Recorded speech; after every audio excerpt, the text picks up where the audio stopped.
Match জিততে দলগুলো কত কিছুই না করে, কেউ বদলায় কৌশল, কেউ বদলায় একাদশ, কোথাও আবার শোনা যায় কালো জাদু কিংবা অদ্ভুত সব টোটকার গল্প। আর এবার বিশ্বকাপ সেমিফাইনালের আগে আর্জেন্টিনা বেছে নিয়েছে তেমনই এক আশ্চর্য কেবালা। বিশ্বাস এই টোটকাই নাকি এনে দিতে পারে ইংল্যান্ডের বিপক্ষে আরেকটি ঐতিহাসিক জয়। বিশ্বখ্যাত সংবাদ মাধ্যম বিবিসি স্পোর্টসের তথ্য অনুযায়ী ইংল্যান্ডের বিপক্ষে সেমিফাইনালে নিজেদের চিরচেনা আকাশি সাদা হোম জার্সি নয়, বরং গাঢ় নীল বা নেভি ব্লু অ্যাওয়ে জার্সি পরে মাঠে নামবে লিওনেল মেসির আর্জেন্টিনা। শুধু জার্সি বদল নয়, এর পেছনে লুকিয়ে আছে বহু বছরের বিশ্বাস। আর্জেন্টিনার ফুটবল সংস্কৃতিতে এর নাম কেবালা, অর্থাৎ এমন এক সৌভাগ্যের প্রতীক যা নাকি বারবার এনে দিয়েছে কাঙ্ক্ষিত সাফল্য।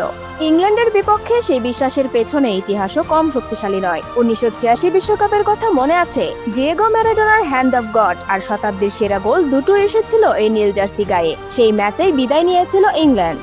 এরপর 1998 বিশ্বকাপ একই নীল জার্সি পরে টাই ব্রেকারে ডেভিড বেকহ্যামের ইংল্যান্ডকে আবারও হারিয়েছিলেন আলবিসেলেস্তেরা। বিবিসি স্পোর্টস জানিয়েছে, ফিফার জার্সি সংক্রান্ত নিয়ম এবং দুই দেশের ফুটবল অ্যাসোসিয়েশনের সমন্বয়ে এবারও এই কিট চূড়ান্ত হয়েছে।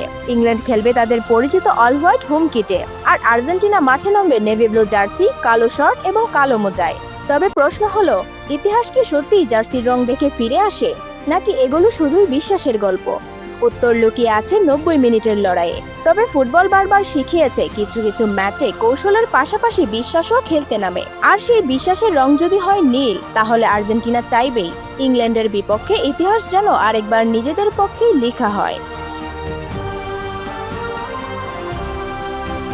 Suborna, sports desk.